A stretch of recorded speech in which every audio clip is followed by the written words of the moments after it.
할렐루야. 오늘은 우리 함께 읽으신 이 본문 말씀을 가지고 오병이어의 기적으로 본 교회의 사명이라는 제목을 가지고 하나님 주시는 말씀을 전하도록 하겠습니다. 먼저 우리 오늘도 말씀 듣기 전에 앞뒤 좌우에 계신 분들과 사랑 고백 나누십시다. 사랑합니다. 축복합니다. 잘 오셨습니다. 할렐루야. 할렐루야. 네, 잘 오셨습니다. 매주 토요일 저녁 7시마다 저기 하늘 도시에서 가장 사람들이 많이 지나가는 거리 중에 한 곳이죠. 진로마트 앞에서 저희 가족이 찬양하고 전도를 하고 있습니다. 어제는 좀 일이 있어서 못했습니다.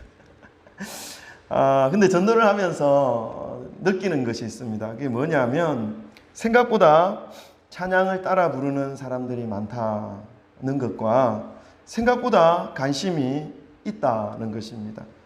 우리 벌써 3주 전입니까? 2주 전입니까? 등록하신 우리 박 집사님, 우리 믿음이도 지나가다가 전달했는데 하나님께서 연결해 주셔서 이렇게 또 이어지게 하시는 것 보면서 참 이 전도라는 것이 참 얼마나 귀한 것인지 다시 한번 생각해 보게 됩니다. 제가 무슨 설교를 하려고 지금 전도에 대한 말씀부터 시작하는 것이겠습니까? 하나님께서 이번 주일 설교를 통하여 무엇을 말씀하면 좋겠습니까? 기도하는 동안 예수님과 교회에 대해서 말씀을 하여야겠다는 그런 마음을 주셨습니다. 오늘 말씀을 통해서 예수님이 우리의 영혼을 향하신 그 마음과 또한 교회를 향한 그 마음과 교회의 사명을 다시 한번 생각해 보시고 주님이 맡기신 그 일에 대해서 우리가 충성을 다하여 감당하시는 그러한 우리 교회와 우리 사랑하는 성도님들 다 되시기를 주님의 이름으로 소망합니다. 오늘 본문 말씀은 우리가 너무나도 잘 알고 있는 말씀입니다. 오병이어의 말씀이지요. 뿐만 아니라 이 사복음서 마태, 마가, 누가, 요한 이 사복음서에도 동일하게 기록되어져 있는 말씀입니다. 성경에서 이 사복음서에 동일하게 기록되어져 있다는 것은 그 말씀이 중요한 의미를 가지고 있다는 것을 우리는 알 수 있습니다. 너무나 중요한 의미를 가지고 있기에 안 믿는 사람들조차도 이 말씀은 다 알고 있는 것 같습니다. 그런데 역사적으로 볼 때 이 오병이어의 사건을 놓고 해석도 여러 개가 있습니다. 하나님의 말씀을 놓고 신학의 어떤 분야에 따라서 여러 가지로 해석을 하고 있는데 근데 이 오병이어의 사건이 너무나 큰 기적이고 너무나 놀라운 기적이었기 때문에 사람들의 지혜와 사람들의 이성으로는 이해가 가지 않습니다. 생각해 보십시오. 보리떡 5개와 물고기 2마리를 가지고 여자와 어린아이를 제외한 사람 5,000명을 먹였다는 것입니다. 그러면 여자와 어린아이를 포함하면 10,000명, 20,000명을 먹였다는 거거든요. 그래서 사람들이 생각하기에는 이것이 이해가 되지 않는다. 그래서 이해될 수 있는 수준으로 해석하는 신학자들도 있습니다. 그거 어떻게 해석하는 것입니까? 어떻게 해석하냐 하면요.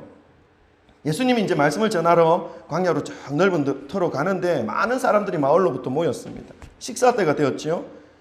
이제 밥을 먹어야 되는데 사람들의 어기진 그 배를 채워주어야 하는 상황이 벌어진 것입니다. 그런데 이 많은 사람들을 한꺼번에 먹일 수 있는 장소도 없을 뿐더러 재정도 없고 섬겨줄 사람도 없다는 것입니다. 바로 그때에 한 어린아이가 자신이 가지고 온 도시락의 전부를 꺼내어 제자들에게 준 것입니다. 이것을 주위에 많은 어른들이 보았겠죠. 어른들의 마음이 어땠을까요? 나도 사실은 도시락 가져왔는데 나도 사실은 내가 먹을 건 챙겨왔는데 다른 사람 먹을까봐 못 내놓고 있었는데 이 작은 어린아이의 도시락 물고기 2마리와 보리떡 5개가 들어있는 그 도시락을 내놓는 그것을 보고 양심의 가책을 받아서 나도 도시락 내겠습니다 해서 다 내고 그래서 거기 있는 모든 사람들 다 먹고 12강지 남았다 이렇게 해석하는 신학자들도 있다는 것입니다. 여러분 이해가 가죠? 이성적으로도 이해가 가고 논리적으로도 이해가 갑니다. 그죠? 이건 인간적인 지혜로 짜맞춘 거지요. 그러나 여러분 이것이 이해는 갈 수 있을지 모르지만 잘못된 해석이라는 것입니다. 이 예수님의 이 사건은요 역사적인 사건일 뿐만 아니라 예수님께서 하나님의 아들로 행한 초자연적인 기적의 역사인 것을 여러분 기억하시기를 바랍니다. 오늘 본문 말씀 이 오병이어의 사건은 그 기적의 의미뿐만 아니라 그 기적 이상의 의미가 있다는 것을 또한 여러분에게 오늘 말씀을 통해서 알려드리고 싶은 것입니다. 구속사적인 의미를 포함하고 있다는 것입니다. 오늘 본문이 가지는 이 기적 이상의 의미가 무엇인지를 우리 함께 살펴보기를 원합니다. 첫 번째로요, 예수님께서 무리를 불쌍히 여기신다는 것입니다. 여러분 따라해 볼까요? 예수님께서 우리를 불쌍히 여기십니다. 믿으십니까? 아멘. 우리 14절 말씀을 다 같이 함께 읽겠습니다. 오늘 본문 말씀 14절입니다. 다 같이 읽습니다. 시작. 예수께서 나오사 큰 무리를 보시고 불쌍히 여기사 그 중에 있는 병자를 고쳐 주시니라. 아멘. 여러분, 예수님은 주님의 가르침과 주님께 은혜를 받기를 간절히 사모하며 주님을 따르고 있는 그 사람들을 보시며 불쌍히 여겨 주십니다. 오늘 오병이어의 사건, 이 기적 역시 예수님께서 그 주위의 모든 사람들을 불쌍히 보심으로 인해서 시작된 기적의 말씀입니다. 여러분, 이 땅에 예수님께서 오신 이유도 동일합니다. 죄악 가운데서 어디로 가야 할지 갈 바를 알지 못하고 방황하고 있는 이 인간들을 향해서 예수님은 불쌍히 여기신 마음을 가지셨습니다. 그 불쌍히 여기시는 그 마음 때문에, 그 마음으로부터 우러나오는 그 사랑 때문에 이 땅에 오신 것이지요. 예수님이 이 땅에 오실 때에 여러분도 아시겠지만 높은 자리, 좋은 동네, 귀족들이 많이 살고 부유한 곳으로 오지 않으셨습니다. 어디로 오셨죠? 태어나실 때 가장 낮은 곳에서, 사람도 태어날 수 없는 그곳, 마국간, 그 말구유에 예수님의 태어난 장소는 바로 그 자리에 누워졌다는 것이죠. 뿐만 아닙니다. 하나님의 아들 메시아로서 사역을 하신 장소도 역시 그 당시에는 가장 천대받던 장소, 갈릴리 나사렛 지역이었습니다. 이 나사렛 지역은요, 유대 땅 중에 가장 뒤처진 곳이었습니다. 소외된 곳이었습니다. 버려진 곳이었습니다. 그곳에 살아가는 사람들 역시 소외된 사람들이었죠. 부유한 사람들로부터 외면당하고 버려진 사람들이었습니다. 예수님의 제자들은 어떻습니까? 모두 다 하나같이 어부였습니다. 소외된 자들입니다. 미천한 자들입니다. 예수님이 왜 버려진 사람들, 이 소외된 사람들과 함께 사역을 하였겠습니까? 그것은 불쌍히 여기는 마음 때문입니다. 예수님은 죄로 인해 저주의 목줄에 매여 죽어가는 인류를 불쌍히 여기셨습니다. 그래서 이 땅에 오셨죠. 동일하게 오늘 메마른 광야에서 예수님의 은혜를 사모함으로 모여있는 이 수없이 많은 사람들을 예수님은 지금 불쌍히 여기고 계십니다. 오늘 말씀 외에도 예수님의 기적 사역 중에 그 사람을 불쌍히 여기시는 예수님의 마음이 표현되어 있는 곳이 성경은 곳곳에서 우리에게 알려주고 있습니다. 대표적인 것이 누가복음 7장에 나인성 과부의 아들을 살리실 때 예수님께서 하신 말씀입니다. 7장 13절 제가 읽을게요. 누가복음 7장 13절에는 이런 말씀이 있습니다. 주께서 과부를 보시고 불쌍히 여기사 울지 말라 하시고, 예수님께서 불쌍히 여기셨다는 거죠. 불쌍히 여기시는 예수님의 마음이 표현되어 있다는 것입니다. 예수님께서 이 땅에 오셔서 행하신 그 모든 사역들은 주님의 사랑의 그 깊은 마음, 그 사랑 때문에 흘러나오는 이 불쌍히 여기는 마음 때문이었다는 것을 우리는 이 말씀을 통해서 깨달을 수 있습니다. 그런데요, 주님께 불쌍히 여김을 받는 사람들이 공통적인 특성이 있었다는 것입니다. 어떤 특성이었습니까? 어떤 특징이었습니까? 문제 앞에 놓여 있었던 사람들이었다는 것이죠. 그런데 그 문제가 어떤 문제냐 하면 사람의 힘으로는 해결할 수 없는 문제, 그 문제 앞에 놓여 있는 사람들이었다는 것입니다. 그러니까 주님만 의지할 수밖에 없어요. 왜요? 사람의 힘으로 안 되는 거니까. 주님만 바라보고 볼 수밖에 없어요. 왜요? 사람의 능력으로 할 수 없는 거니까. 주님께서만 해결해 주실 수 있는 것이라고 주께 간구하는 그런 사람들의 예수님은 불쌍히 여겨 주셨다는 것입니다. 여러분, 그 크신 사랑으로 이 땅에 와주신 예수님께 우리의 모든 문제와 아픔을 맡기시기를 바랍니다. 주님만 의지하심으로 주님께 불쌍히 여기심을 받으시는 우리 모든 성도님들 다 되시기를 주님의 이름으로 축원합니다. 두 번째로는요, 예수님은 무리에게 떡을 떼어 주셨습니다. 19절입니다. 우리 다 같이 한번 읽어볼까요? 14장 19절입니다. 오늘 본문 말씀 14장 19절 다 같이 읽습니다. 시작. 무리를 명하여 잔디 위에 앉히시고 떡 5개와 물고기 2마리를 가지사 하늘을 우러러 축사하시고 떡을 떼어 제자들에게 주심에 제자들이 무리에게 주니. 아멘. 오늘도 날이 참 좋네요. 그죠? 맑고 미세먼지도 없고. 예수님이 이 광야에서 떡 떼어 주신 날도 아마 이런 날 아니겠습니까? 보통은 예배 때 커튼을 치는데 오늘 커튼 안 쳤네. 집중해 주세요. 그래도 바깥 보지 마시고 말씀 집중해 주시기 바랍니다. 예수님은요, 은혜를 받기 위하여 주님께로 모여든 수없이 많은 사람들에게 불쌍한 마음, 불쌍히 여기는 마음을 가지셨습니다. 그 마음으로 그 작은 어린 아이의 도시락 속에 들어있는 물고기 2마리와 보리떡 5개, 그 5개를 가지시고 하늘을 우러러 불쌍히 여기는 그 마음으로 축사하시고 그것을 제자들에게 나누어주기 시작했습니다. 제자들은 그 떡을 이제 사람들에게 나누어주기 시작된 것이요. 나누어주기 시작한 것이죠.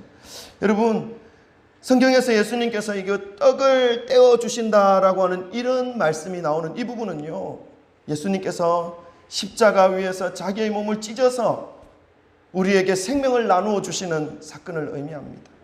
본문 말씀에서 떡을 떼다 라고 할 때에 사용된 원어 헬라어는요, 클라오라고 하는 단어를 썼습니다. 그 뜻이 찢다, 부수다, 어스러뜨리다, 완전히 가루로 되는 것을 의미하는 것이지요. 근데 원래 이 성경에는요, 우리는 떡을 떼다라고 하는 말로 우리 한국말은 되어 있는데 영어 성경이나 원어 성경에는 브레드입니다. 빵입니다. 빵을 떼다입니다. 그러니까 빵을 뗄 때 어스러지는 거죠. 떡은 쫀득쫀득해서 잘 덩어리로 떼지지만 빵은 완전히 부스러기가 되지 않습니까? 이 빵이라는 단어를 사용했어요. 오늘 본문 말씀에 나오는 이 보리떡 역시 영어 성경에 보면요, 브레드라고 되어 있습니다.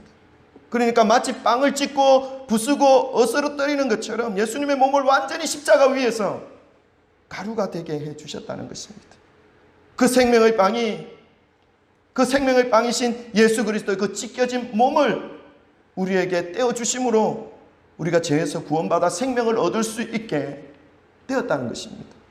요한복음 6장 53절부터 55절까지의 말씀에서는 이렇게 말씀하십니다. 제가 읽을게요. 요한복음 6장 53절에서 55절까지 말씀 제가 읽습니다. 예수께서 이르시되 내가 진실로 진실로 너희에게 이르노니 인자의 살을 먹지 아니하고 인자의 피를 마시지 아니하면 너희 속에 생명이 없느니라. 내 살을 먹고 내 피를 마시는 자는 영생을 가졌고 마지막 날에 내가 그를 다시 살리리니 내 살은 참된 양식이요 내 피는 참된 음료로다. 여러분, 요한복음에서 예수님은 떡을 떼어 나누어 주시는 것에 대해서 예수님의 살과 피를 마시는 것과 먹는 것과 같다고 말씀하고 계십니다.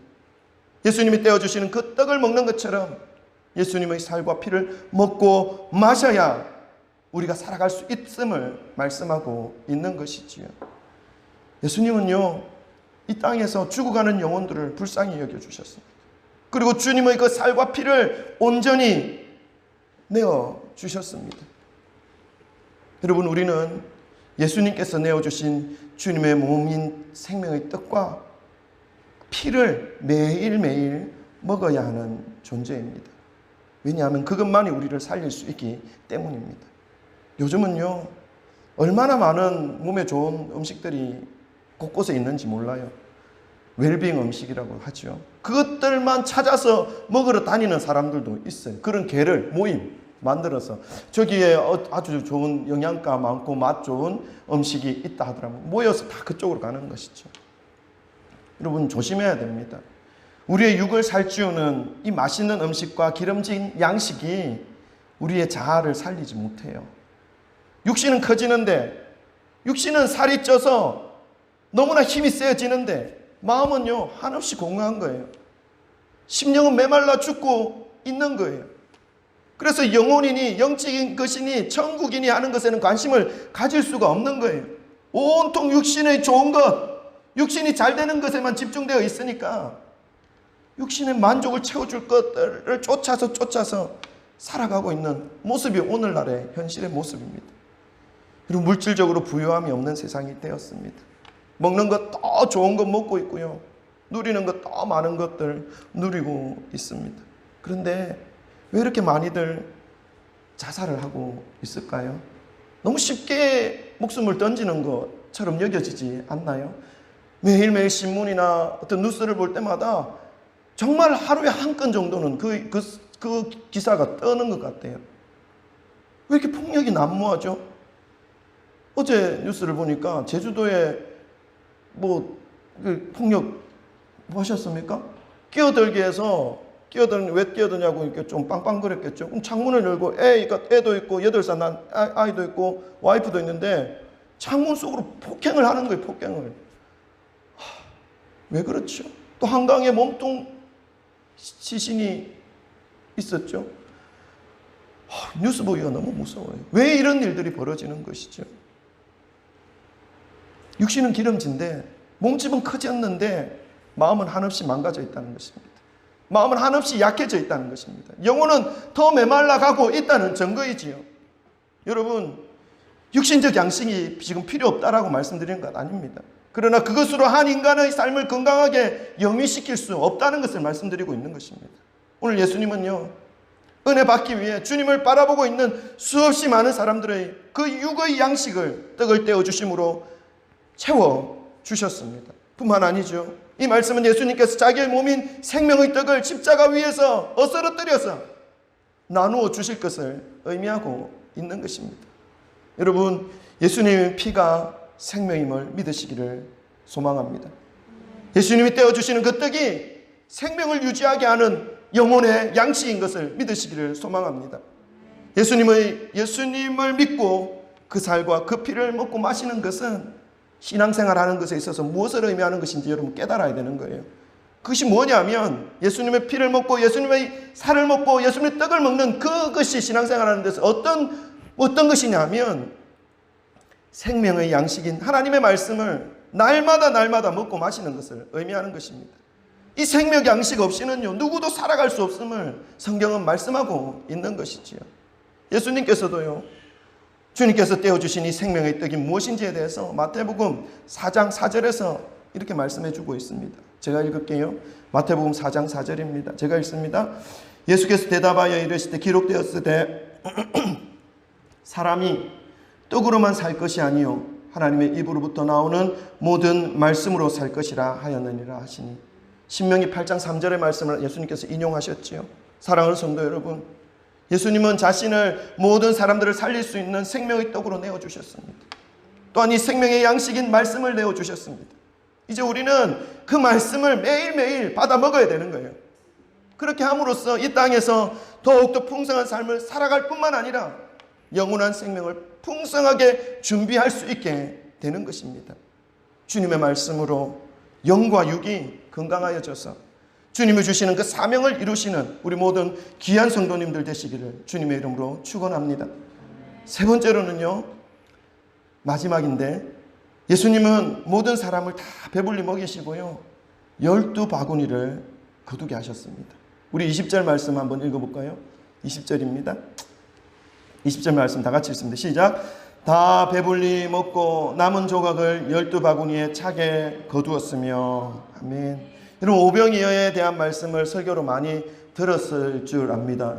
지금까지, 그죠? 신앙생활 벌써 한 몇십 년 했다면 이 본문을 말씀을 놓고 적어도 한 서너 번 이상은 들었을 거라 생각이 듭니다. 저도 그렇고요. 근데 제가 들을 때마다 이 12바구니 남았다라고 한 이 부분에 대해서는 별로 언급을 하지 않는 것 같아요.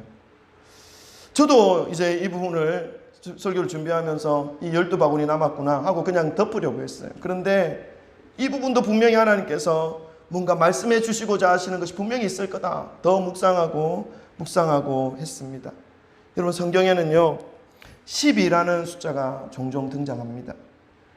여러분, 그 의미도 그냥 흘려보낼 수 있는 숫자가 아니에요. 가장 먼저 12가 나오는 곳이 어디지요? 구약이죠? 구약 어디죠? 야곱의 12아들. 야곱의 12아들.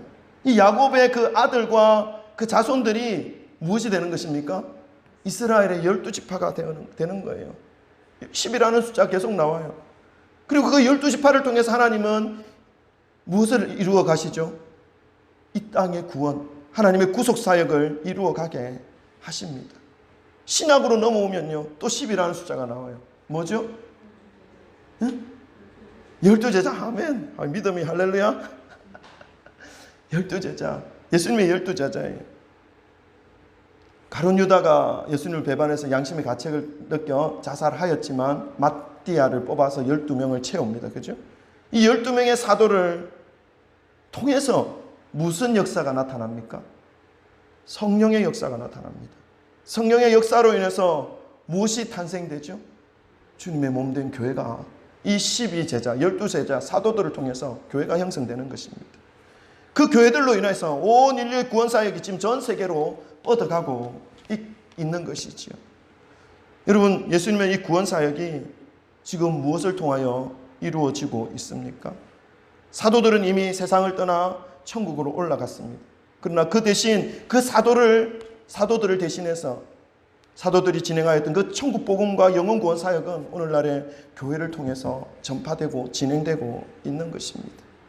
사랑하는 성도 여러분, 오늘 본문 말씀 12바구니에 떡이 가득 찬 채로 남았다라고 하는 이 말씀을 상고해 보시기 바랍니다. 오늘 본문 말씀을 오늘날 복음을 전파하는 이 주님의 몸된 교회에 무엇으로 가득 채워져 있는 것이 떠오르십니까? 하나님의 말씀이죠. 생명의 떡이신, 생명의 빵이신 그 말씀으로 12강주일에 가득 채워져 있다는 것은 하나님의 사명을 이어받아 지금 복음을 전파해야 하는 그 교회들에게 하나님의 떡인 예수 그리스도의 그 말씀으로 가득 채워져 있는 그러한 상태를 의미하고 있는 것입니다. 예수님은요, 이미 이 천국 복음 전파 사역과 영혼 구원 사역을 12제자들에게 위임하셨습니다. 그리고 이 사도들 이후에 이 복음, 이 사명은요, 그리스도의 진리의 터 위에 세워진 주님의 몸된 교회를 통해서 지금 계속해서 이어가고 있는 것이지요. 본문 말씀에서 그 많은 사람들을 모두 먹이고 12바구니에 가득 찬 채로 남아있다는 것은 이제 주님의 교회가 이 생명의 떡이신 예수 그리스도의 이 복음 사역을 맡아서 진행해 나가야 하는 사명의 상태에 있다라는 것을 의미하고 있습니다. 그렇기 때문에 주님이 세우신 교회는 무엇보다도, 무엇으로 가득 채워져 있기보다도 생명의 빵이신 예수 그리스도로 가득 채워져 있는 것이 합당하다 말씀하고 있는 것이죠. 바라는 것은 이 성진교회 안에 예수 그리스도로 가득 채워져 있는 그러한 교회로 자리 잡기를 소망합니다. 오시는 모든 분들이 예수로 힘으로 인하여 가득 체험받아 만족 누리며 사명으로 이어지는 그 삶을 살아갈 수 있게 하는 주님의 그 사명의 공동체가 되어지기를 소망합니다. 뿐만 아닙니다. 성경은요, 저와 여러분을 성령님이 거하시는 교회라고 말씀하고 있습니다. 마땅히 주님의 교회로서 사명을 감당하기 위해서 우리의 심령에 무엇으로 채워져 있어야 된다고요? 말씀, 생명의 떡 예수 그리스도 기억하시기 바랍니다. 말씀을 맺겠습니다. 사랑하는 성도 여러분, 오늘 본문 오병이어의 말씀은 예수님께서 주님의 주위에 모여든 모든 사람들을 불쌍히 여기심으로 시작된 사역입니다. 예수님의 십자가 은혜 역시 마찬가지이죠. 저와 여러분을 불쌍히 여겨주심으로 이루어진 너무나 큰 은혜의 구원입니다. 이제 우리가 어떻게 살아야 하는가에 대한 대답이 12바구니에 가득 채워져 있는 떡, 빵에 있습니다. 사랑하는 성도 여러분, 예수님은 천국 복음 전파하는 일과 영혼 구원하는 일을 12바구니에 교회에 맡겨주셨습니다. 그리고 그 교회는 우리 오늘 이곳에 예배드리는 성진교회뿐만 아니라 주위의 모든 교회와 그리고 이곳에 앉아있는 저와 여러분이 바로 교회인 것입니다. 오늘 말씀을 기억하시기 바랍니다. 그 크신 하나님의 사랑과 십자가에서 생명의 떡을 떼어 모든 인류에게 나누어 주신 예수님의 희생을 기억하시면서 이제 그 떡을 맡고 있는 오늘날의 교회인 이 교회와 세워진 이 땅에 세워진 모든 교회와 저와 여러분에게 주님께서 맡기신 사명이 있다는 것을 깨달으시기를 축원합니다. 그것을 깨달으심으로 이 한 주간 동안 만나는 모든 사람들에게 이 천국 복음이 우리의 삶을 통해서 전파되어지는 축복된 삶을 살아가시기를 간절히 축원합니다. 그러므로 하나님께서 기억하시며 예수께서 인정하시는 기하복된 우리 성도님들 다 되시기를 주님의 이름으로 축원합니다. 우리 함께 기도하겠습니다. 한 1, 2분 정도 주신 말씀 기억하시면서 기도했으면 좋겠습니다.